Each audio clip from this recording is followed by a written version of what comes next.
J'adore ce sujet. Le self-care, mesdames et messieurs, hein, le prendre soin de soi. Oui. Et puis là, je sais pas ce que c'est le self-care, on définira ça avec notre invité, mais le self-care, est-ce que c'est essentiel ou ridicule? Hein? Personnellement, je vois ça passer souvent, là, des gens qui disent là, d'aller faire du yoga puis de la méditation. Moi, je suis pas très partisan de ces affaires-là, mais tu me dis, Isabelle, que toi, tu étais dans le recentrage et ces choses-là. Ben, tu peux dire mon argument à ma place. Si tu veux, je te laisse aller. Je peux même sortir du studio. Alors, si vas-y, tu veux. vas-y, je t'écoute. Non, mais je trouve que c'est deux choses. En tout cas, moi, le yoga, ce que je trouve intéressant, c'est pendant ton heure, t'as pas de bruit, t'as pas d'actualité, puis si tu t'entraînes, là, je trouve qu'il y a quelque chose de vraiment se recentrer. Moi, je trouve ça important. Ça balance le fait que ma vie est très active. Pour moi, je le vois même pas comme du self-care. Je trouve que c'est un mode de vie. Là, comme quand je vais au gym 2-3 fois semaine, le yoga en fait partie.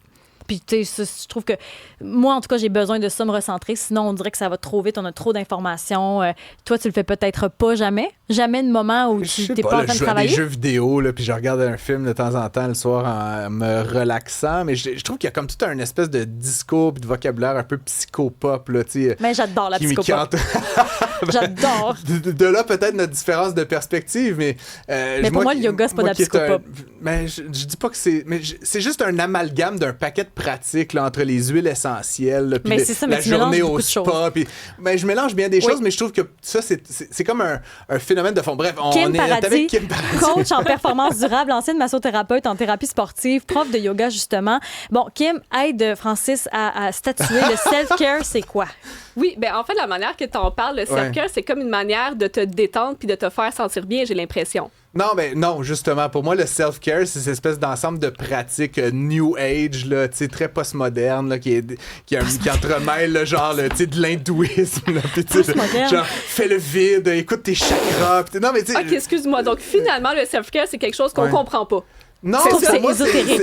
C'est ésotérique. C'est un espèce d'ensemble de croyances importées d'ailleurs, décontextualisées. Puis moi, comme je te dis... C'est moi ou, mettons, regarde, comme ce qu'il dit, là, regarder à la télé un film, ça fait partie du self-care ou pas? Oui, c'est quelque chose que nommé au début, que c'était ton type de pratique à toi. Puis en fait, ce que je voulais apporter, c'est justement le self-care, c'est quoi? De la manière que c'est souvent apporté, c'est souvent ça. Qu'est-ce qui me fait sentir bien immédiatement? Comment est-ce que je peux prendre une pause? Comment je peux me faire sentir mieux? Mais c'est vrai que le marketing est fort. Tu sais, on nous dit, là, ça te prend absolument un massage, ça te prend absolument du sel de bain, c'est comme si on nous met dans la tête que ça nous prend toutes sortes de gugus comme ça. Oui, qu'on doit prendre soin de nous. Puis, en fait, le point, c'est que le self-care est important, mais dans une optique long terme, c'est aussi qu'est-ce qui va me permettre de progresser. C'est pas juste qu'est-ce qui va me donner une pause en ce moment, mais qu'est-ce qui va me permettre d'avoir plus de capacité, qu'est-ce qui va aider mon corps sur le long terme, un petit peu comme tu parlais au début. Toi, ça fait partie de ton mode de vie, ça fait partie de tes habitudes. C'est pas juste quelque chose pour décrocher, pour déconnecter. Puis je pense que c'est ça la chose la plus importante à retenir ici. Hey, j'irais même plus loin, on dirait que ça me frappe quand tu es avec nous. Donc, les gens, parfois, qui voyagent pour décrocher, c'est peut-être pas nécessairement la solution non plus. Effectivement. Puis en fait, c'est toujours un équilibre entre les deux, hein? Parce qu'on ne peut pas progresser si on est trop en dehors de notre zone de confort. Si on n'est pas bien, si on est en état de stress constant, on ne peut pas progresser. Mais en même temps, si on se met juste dans le confort, on va pas progresser. Mais ça, c'est intéressant parce que le self-care nous dit tout le temps de ralentir, mais ce que tu dis, c'est que si on veut ralentir, on devient moins tolérant au reste. Exactement. Fait que c'est vraiment un équilibre entre les deux, finalement.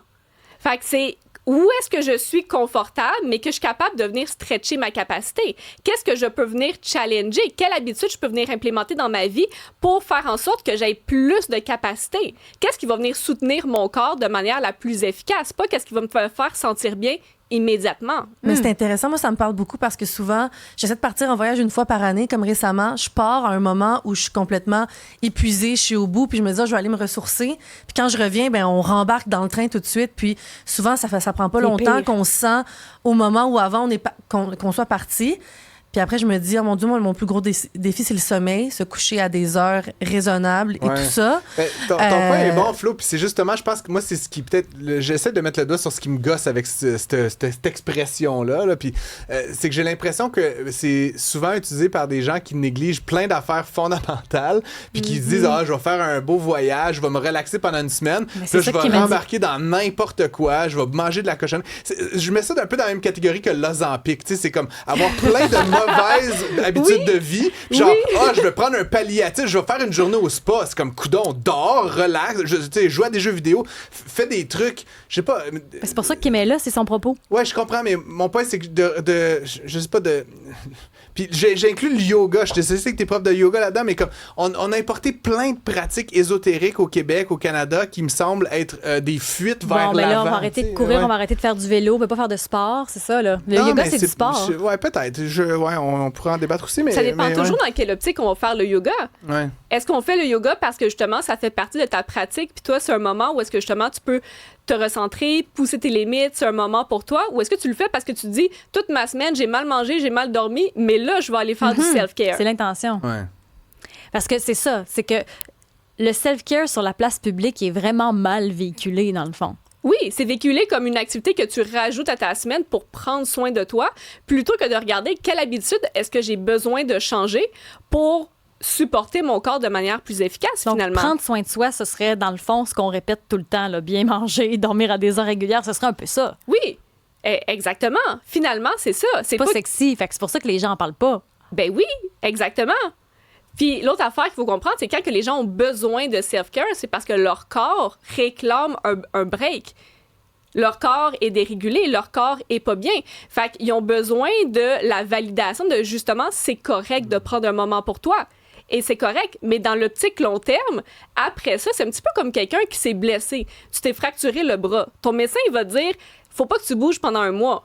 C'est valide, c'est vrai, mais après un mois, il faut que tu fasses ta réadaptation. Parce que si tu arrêtes de bouger parce que tu penses que c'est ça la solution, tu vas pas progresser.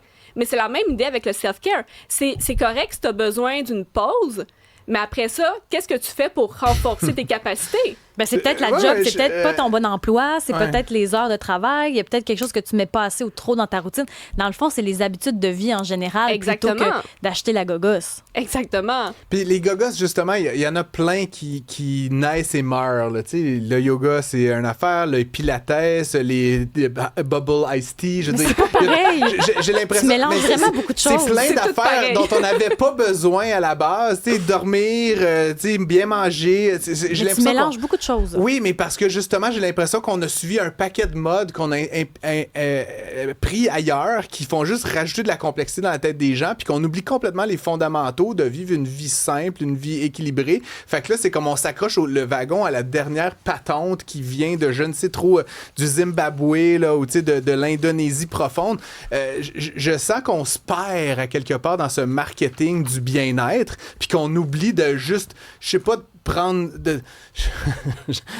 le guide alimentaire canadien puis dormir 8 heures, là, tu comprends? Je veux dire, on n'a pas besoin de rien de tout ça, finalement. Mais ce qu'il faut comprendre, c'est que toutes les options ne sont pas les meilleures. Il faut toujours faire des choix. Comme là, tu nommes un petit peu tout le yoga, la méditation, le pilates, des amalgames. Pour moi, c'est tout. Moi, c'est des amalgames. Mais je veux juste dire que chaque option qui est amenée, exemple le pilates, ça répond à un besoin spécifique d'une certaine clientèle. Ça veut pas dire que c'est tout le monde qui doit le prendre. Sûrement. Je sais pas. Encore une fois, puis je veux même pas... Stéphane nous dit, il y a des modes et après, on passe à autre chose. L'ésotérisme est correct, mais il ne faut pas en faire un mode de vie forcé. C'est vrai, par contre, que ce que Stéphane dit par rapport à l'ésotérisme, si ça te fait du bien puis c'est un travail personnel, moi, je vois pas tant ça comme du self-care. Quelqu'un qui est ésotérique, je vois ça comme une forme de croyance. Pour moi, c'est deux choses différentes. Oui, tout à fait. T'sais, c'est comme quelqu'un qui va croire en la religion, quelqu'un qui va être plus ésotérique. Dans ma tête, on rentre dans une autre affaire. Je suis un troublemaker, quand même. Ben non, je trouve juste que tu... Non. Puis, tu vois, Nick, le meilleur self-care pour moi, c'est de me coucher. C'est gratuit. Mais ça fait partie. Oui, je suis d'accord avec ça, moi. Allez, couchez-vous, les amis. Mais bref, blague à part, puis c'est intéressant, puis on aura l'occasion d'en reparler. Mais c'est la première fois sur la place publique, quelqu'un dans le milieu qui critique, pas qui critique, mais qui dénonce qu'on en fait un mauvais usage de ce terme-là. On a mal compris. Oui, mais c'est parce que je l'ai tellement vu souvent des gens qui veulent s'aider, qui veulent s'améliorer, qui veulent mieux faire, puis la seule chose qu'ils pensent qu'ils doivent faire, c'est justement prendre une pause, relaxer, moins en faire, puis à un moment donné, ils se demandent pourquoi ça progresse pas. Comment ça, j'avance pas? Oui, puis ils sont comme, mais je fais tout, qu'est-ce qu'on me dit que je dois faire? Mais c'est parce que c'est pas la seule chose. Kim Paradis, merci d'être ou pas self-care, merci Wickham, très, très drôle conversation et je sens qu'on aurait pu en faire pas mal plus. Isabelle, toujours un plaisir d'être avec toi. On merci salue Florence, Sébastien, Maxime, merci à Oli aussi, Jess, c'était super. Midi.